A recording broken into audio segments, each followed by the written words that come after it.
প্রিয় দর্শক বন্ধুরা দেখুন এই পাখিটা বাহির থেকে মানে তার নিজেকেই খুবই আঘাত করছে। সে হয়তো ভাবছে যে এটা অন্য কেউ, সেজন্যই কিন্তু সে প্রচুর পরিমাণেই কাছের মধ্যে আঘাত করছে। আর আঘাত করতে সে নিজে আঘাত পাচ্ছে, অত অন্য কাউকে আঘাত করতে পারছে না। দেখুন বারবার সে আঘাত করার চেষ্টা করছে, বারবার আঘাত করছে, নিজেকেই সে আঘাত পেতে হচ্ছে, কিন্তু অন্য কোনো সে কি পাচ্ছে না। কিন্তু দেখুন খুবই চমৎকার লাগছে, কিন্তু দৃশ্যটা খুবই সুন্দর।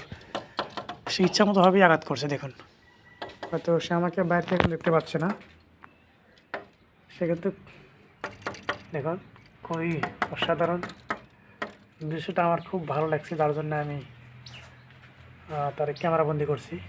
এখন চলে গেছে, হয়তো আবার আসবে, হয়তো ভাবি আসছিল, সেজন্য হয়তো চলে গেল। তো গাছের ডালে বসে আছে, আবার চলে আসছে, আবার চলে আসছে। একেবারেই আমি কাছাকাছি, একেবারেই কাছাকাছি তাকে আমি ক্যামেরা বন্দি করে নিচ্ছি। দেখুন বারবার সে আঘাত করছে, বারবার।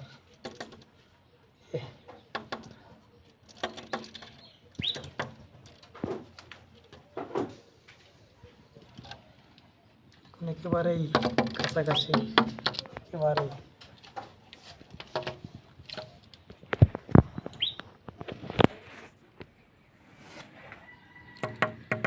দেখুন এত কাছাকাছি পাখি থাকতে পারে, অনেকটা দূর থেকে পাখি চলে যায়। আর দেখুন আমি একেবারেই কাছাকাছি, কিন্তু সে বুঝতে পারছে না, দেখতে পাচ্ছে না আমাকে। হয়তো সে কিন্তু নিজের চেহারাটা দেখতে পাচ্ছে এই গ্লাসের মধ্যে, আয়নার মধ্যে, আমাকে দেখতে পাচ্ছে না। আমি ভিতর থেকে ভিডিও করে নিচ্ছি। দেখুন কত সুন্দর একটা পাখি, এটা সবচেয়ে ছোটো পাখি আর কি। কেউ কেউ এটাকে বয় পাখি না, বয় পাখি না, এটা খুবই ছোট্ট একটা পাখি। এটা পাখিটার নাম ঠিক আমার জানা নেই, কে কি বলে। যদি কেউ জানা থাকে সে বলবেন। আমি একটা পাখির কথা শুনেছিলাম যে পৃথিবীর মধ্যে সবচেয়ে ছোট পাখি হলো হার্মিং বার্ড। সেটা এতটাই ছোট, আর সে কখনো নিচে নামে না, সে উপর থেকেই তার জীবনযাপন শেষ করে দেয়, কখনো সে মাটিতে নামে না। এটা হয়তো হার্মিং বার্ড নয়, এটা সে হয়তো ছোটো পাখি আছে, যেটাকে হার্মিং বার্ড বলা হয় আর কি।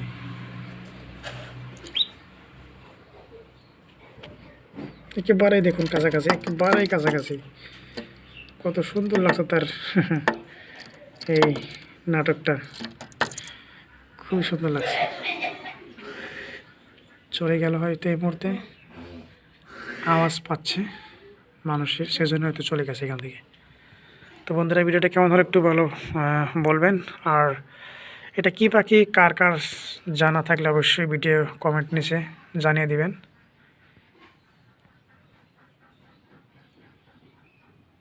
আমার পাখিটার নাম ঠিকভাবে মনে নেই আর কি।